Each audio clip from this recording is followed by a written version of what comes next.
जब भगवान श्री राम किष्किंधा कांड का दर्शन है, जब राम जी जानकी मैया के वियोग में रो रहे थे ना, तो जब राम जी प्रवणसर पर्वत पर थे ना, तो उस समय देवर्षि नारद आए। नारद जी ने कहा, प्रभु एक बात पूछें। राम जी ने कहा, कहिए। वो सरकार, हम पहली बार हमारे मन में विवाह करने की इच्छा जगी थी।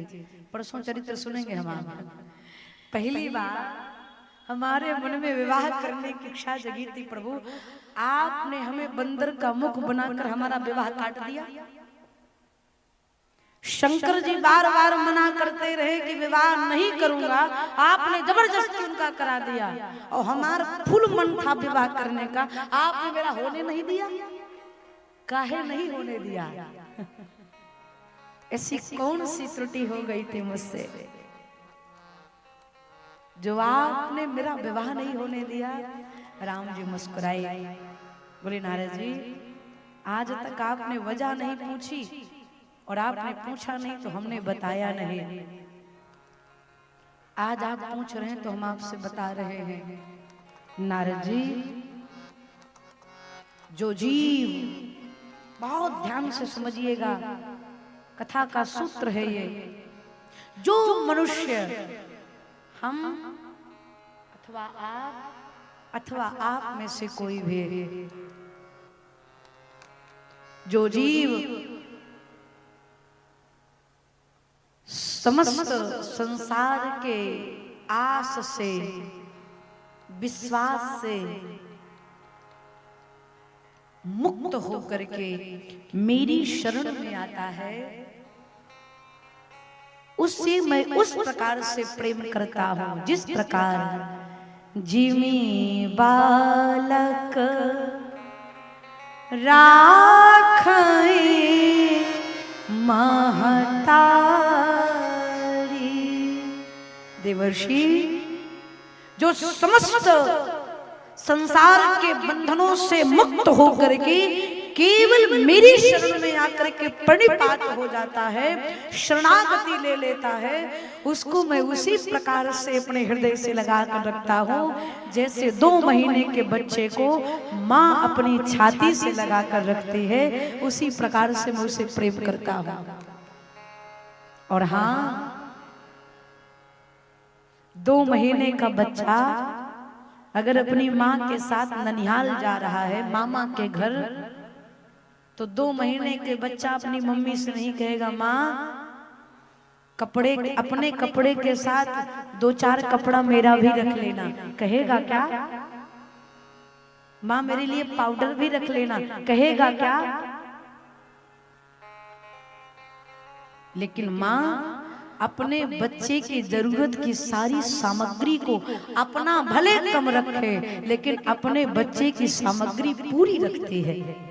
उसी प्रकार से राम जी कहते हैं, जिस प्रकार माँ अपने छोटे से बच्चे से प्रेम करती है, उसी प्रकार से मैं अपने शरणागति, शरण में आने वाले भक्त से प्रेम करता हूँ। और भैया,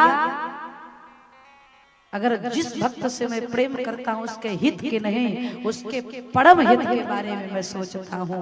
आज तुम्हारा अच्छा हो, मैं वो कृपा नहीं करता, कल भी तुम्हारा अच्छा हो, मैं वो कृपा करता हूं। यही तो भक्त और भगवान में अंतर है।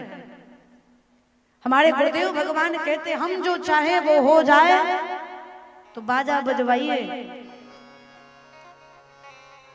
और जो हम चाहे वो नहीं भया, तो बाजा बजवाने के साथ साथ लड्डू भी बांटिए। सरपंच भैया, क्यों? हमारा सोचा नहीं हुआ तो अब इनका सोचा होगा, और जब इनका सोचा होगा तो बेहतर नहीं बेहतरीन होगा। इस विश्वास में रहिए। यही मन के विश्राम की गति है।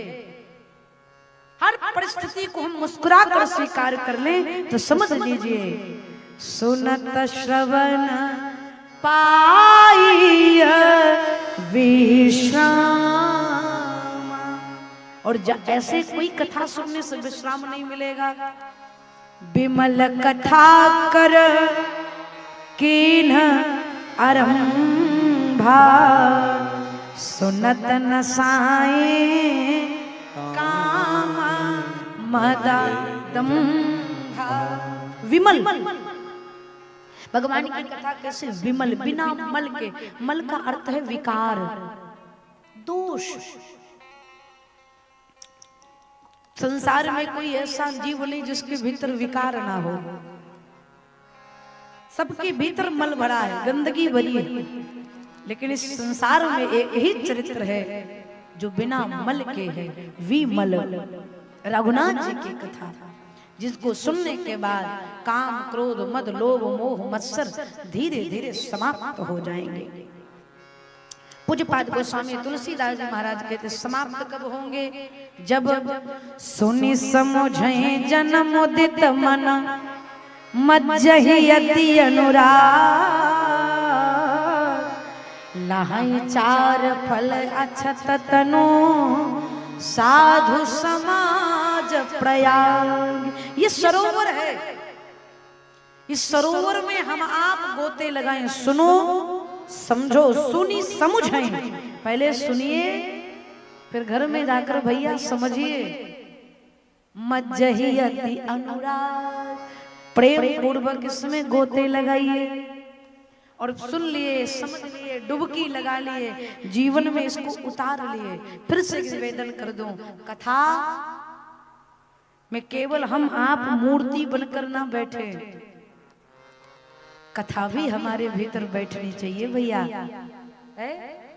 कथा भी तो हमारे भीतर बैठनी चाहिए। पानी देखने से कभी प्यास नहीं बुझते, पानी पीने से प्यास बुझती है। उसी प्रकार से भगवान का चरित्र है, केवल सुनने से कल्याण नहीं होगा, इसको जीवन में उतारने से कल्याण होगा। कथा शिक्षा देती है, कुएं में जब तक बाल्टी नहीं उतरेगी, बाल्टी में पानी आने वाला नहीं है। उसी प्रकार से कथा जब तक हमारे मन में नहीं उतरेगी, हमारे जीवन में परिवर्तन आने वाला नहीं है। इसलिए कथा को मन में उतारो।